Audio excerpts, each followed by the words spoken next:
хабарҳои иқтисодӣ имрӯз 5 октябр дар Паём ТВ.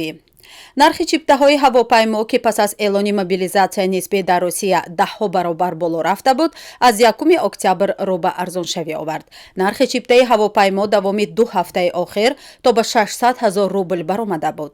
ҳоло агар дар 20 сентябр як чипта дар хатсайри Москав-Душанбе дар ширкатҳои Уральские авиалинии ва Нордстарт 39 722 рубли русӣ арзиш дошт, имрӯз он то ба 24 948 рубли русӣ поин рафтааст. нархи парвозҳо аз Сургут аз 24 675 то 28 985 рубл шудааст ва аз Тюмень аз 24 295 то 27 840 рубл ба Душанбе аст, ки нисбатан баландтар аст. нархи чиптаи ширкати ЮТР аз Санкт-Петербург ба Душанбе аз 22 880 то 26 910 рублро ташкил медиҳад. аз Москав ба Душанбе нархи чиптаи ширкати ЮТР 24 948 рубл аст.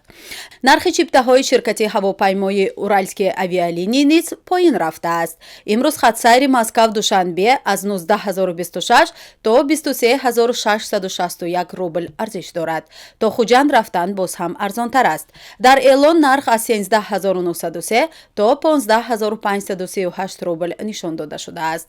ҳамзамон нархи чиптаҳои ҳавопаймо дар хатсайри Екатеринбург-Душанбе боз ҳам арзонтар ба назар мерасанд ва аз 13 630 то 18 585 рублро ташкил медиҳанд. ширкати ватании Сомонер нархи эконом класс аз Москав то Душанберо то 15 октябр 24 361 рубл муқаррар кардааст.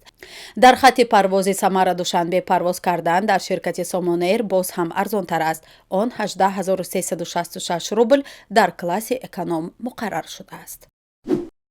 тоҷикистон ва Бонки ҷаҳонӣ бо арзиши $10 миллион созишномаҳои молия ба имзо расонидаанд. бино ба иттилои маркази матбуоти вазорати молияи ҷумҳурии Тоҷикистон, ҳадаф аз тар боло бурдани устувории шоҳроҳҳои муҳим ва таҳкими тавонмандӣ барои идораи хатарҳои офатҳои табиӣ мебошад.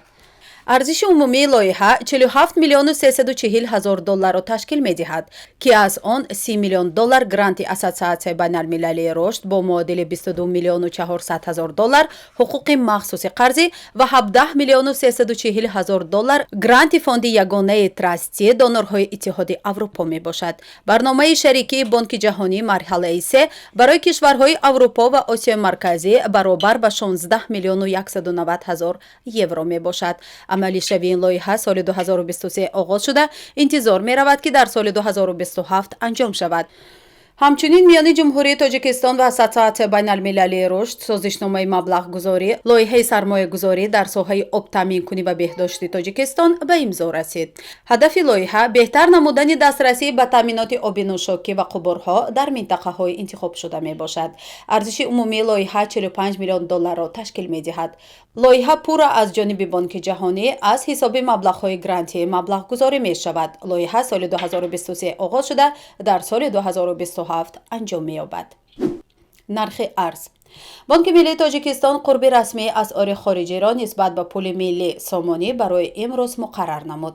қурби расмии 100 рубли Русия дар Тоҷикистон 16 сомонӣ ва 80 дирам мебошад.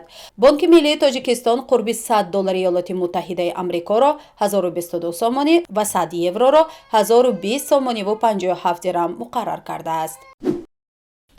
нархи нафти хом. нархи миёнаи фурӯши ҳар бушка нафти хоми таҳвили моҳи оянда дар биржаҳои Intercontinental Exchange ва Brent Futures London $92.04 муомила шуд. нархи миёнаи ҳар бушка нафти хоми таҳвили моҳи оянда дар биржаҳои New York Mercantile Exchange ва Lightweight Oil New York $86.58 муомила шуд. нархи тилло. қурби тилло дар биржаҳои Лондон субҳи имрӯз $1727.41 барои 1 унс таъин шуд.